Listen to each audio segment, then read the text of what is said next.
গুমের শিকারদের উপর অকথ্য নির্যাতন চালানো হতো পদোন্নতির জন্য।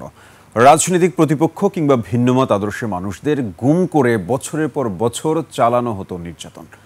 বীভৎস রোমহর্ষক সেই সব বর্ণনা তুলে ধরেছে গুম সংক্রান্ত কমিশনের সদ্য উদ্ঘাটন তথ্যচিত্রে। আদিত্য মামুনের রিপোর্ট।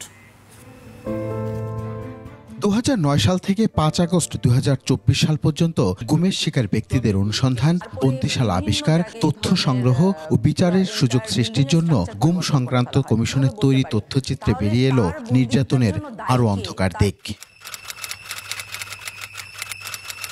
গুমের শিকার ব্যক্তির জবানবন্দিতে উঠে আসে কেন তারা গুমের শিকার হয়েছিলেন।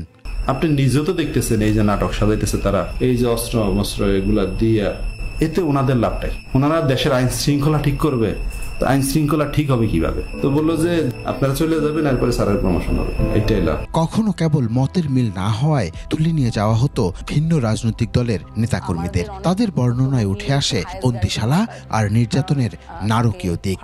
8 বছর এখানেই থাকি। I couldn't stay all night. They used to blindfold us and handcuff us. In the night they used to handcuff us to the back. They wouldn't tell us where I was. They wouldn't tell us even time for prayers. It felt like I was buried alive. Salauddin কাদের চৌধুরীর ছেলে হুমাম কাদের চৌধুরীও জানিয়েছেন তার গুম জীবনের কথা। Medical সেলের ভিতরে ঢুকলে আপনি যদি ঘুরে যান, দরজা ফেস করেন, বাম পাশের কর্নার মাঝামাঝি জায়গাটার মধ্যে একদম কোনায় একটা ডেট লেখা আছে, আর আমার ইনিশিয়ালস লেখা আছে, HQC লেখা আছে এবং ডেট লেখা আছে যেদিন আমাকে গুম করা হয়। নির্যাতনের শিকার এইসব মানুষেরা হারিয়ে ফেলেছিলেন মানসিক ভারসাম্য। পরিবারের সদস্যরাও হয়েছেন নাজেহাল। আমরা দুইটা এই ফায়ার নোক আর হাতের নোক ছিল না ওই সময়, দূরে থেকে দেখছি তো ছিলই না। একবার হরাপ জিয়েছিলাম, পড়াই করতে না, বলতে পারি না। আমার ছেলে নাই, আমি কি করবো? কাউকে কাউকে 8 বছর 10 বছরও গুম করে রাখা হতো।